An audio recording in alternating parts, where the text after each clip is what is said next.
Hi everyone, welcome back to the Web3 channel. My name is Zach. Today we are looking at a crypto that we don't normally talk about on the channel, Polkadot. It's important that we do though. We cover everything in the Web3 space on the channel, so let's jump straight into it. 3 possible reasons why Polkadot is playing second fiddle in the layer 1 race. Timing of parachain auctions and the lack of interoperability with Ethereum may have impacted Polkadot's token price and is competitiveness against other layer 1 protocols. Let's have a look at what's going on here. 2021 was a sort of coming of age for many L1 blockchain protocols because the growth of DeFi and NFTs forced users to look for solutions outside of the ETH network, where high fees and network congestion, of course, continue to be barriers for many. Protocols like Phantom, Avalanche, and Cosmos saw their token values rise and ecosystems flourished as 2021 came to a close. Meanwhile, popular projects like Polkadot underperformed comparatively speaking, despite the high expectations many had for the sharded multi-chain protocol. We can see this happening right here. Setting aside the specific capability that each protocol offers in terms of transactions per second and time to finality, here are several factors that may have played a role in DOT's laggard performance when compared to other layer 1 competitors. So let's start off with one that is a very hot topic in NFTs, especially interoperability is a key factor. One of the major themes of 2021 was cross-chain interoperability between separate blockchain networks, with a bridge to Ethereum being the most important connection to establish due to the fact that a majority of projects currently run on the network. We've even seen, of course, when it comes to cross-chain, we've seen some controversies when it comes to Vitalik's take on this. Regardless, protocols like Phantom, Binance Smart Chain, Avalanche, and Harmony developed cross-chain bridges, and this led to a notable bump in their token price, total value locked, and on-chain activity, despite the fact that Polkadot was specifically designed to offer multi-chain support as a layer 0 meta protocol. There was no major release of a bridge that connected Polkadot with Ethereum in 2021, and this left the protocol unloved, of course, by most crypto traders looking to engage with DeFi and NFTs. Cosmos, likewise, didn't see the release of a major bridge that connected its ecosystem like Ethereum, but there were minor integrations like the addition of Ether as a collateral asset on Terra, which demonstrated that cross-chain compatibility was possible.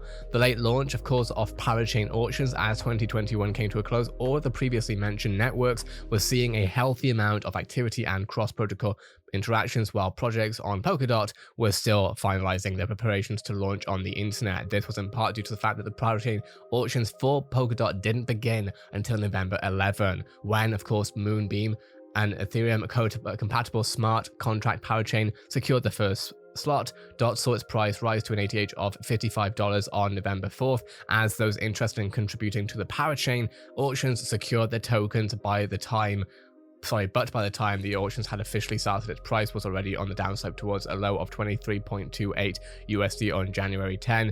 Moonbeam official went live on the Polkadot network on January 11 and has managed to rack up more than 1 million transactions as users were finally able to transfer ERC20 tokens into the Polkadot's ecosystem. Looking at this right here, of course, with 1 million transactions, Moonbeam hits 1 million transactions on the network. Moonbeam is lighting up Polkadot's ecosystem with new integrations, 100,000 wallets, 700 plus ERC20 tokens, and 1 million GLMR tokens locked with collators. See the network right here. Of course, the price of DOT saw a slight bump following the launch of Moonbeam, but has once again slid down to $25. Now, the benefits of holding DOT. A third factor may be weighing on the popularity and price of DOT is confusion about what the token is actually used for and what benefits it provides to token holders. Quentin Francois tweeting out, thinking about selling my DOT. I don't see the purpose of the project anymore. Many of the core projects that we're going to build on it migrated to Matic, so also, why should I keep it? On many of the competing networks, and to be very clear before I continue, I want to make sure that it is understood that nothing on this channel should ever be considered financial advice. If you're interested in Polkadot, or if you're not, it doesn't really matter to me. It's up to you, do your own research. On many of the competing networks, the native token is used to conduct contract actions such as token transfers or swaps, whereas protocols that are in the Polkadot ecosystem use their native tokens to pay for gas. Aside from being used to participate in parachain auctions, the main uses for DOT include staking to support the operation and security of the network and for use in governance votes. While governance abilities are important for the overall health of blockchain protocols, the average cryptocurrency user still hasn't shown much enthusiasm, of course, for participating in votes and are more interested in things like gaming, DeFi, and NFTs.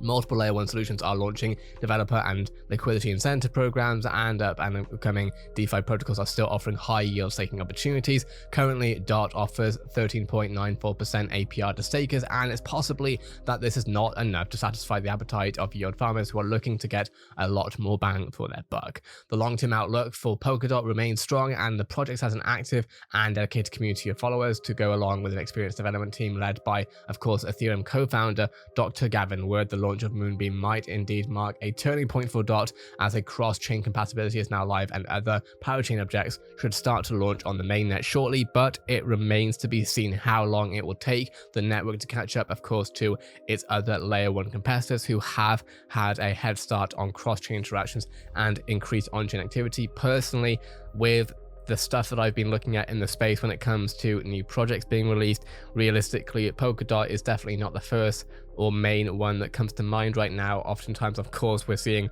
a lot of Ethereum, especially with Immutable. Immutable is definitely doing very well here. And of course, we have seen Cardano and others do well too. And Polkadot is still in the race as far as I'm concerned, not financial advice, but just what I'm thinking, what I'm seeing right here. But I would love to hear your take in the comments below. That being said, this is the Web3 channel covering everything happening in the Web3 space, whether it's crypto news, whether it's NFT news, whether it's metaverse news, or anything else happening. This is the place to be. Subscribe for more information. Have a great day, and I'll see you in the next Web3 video.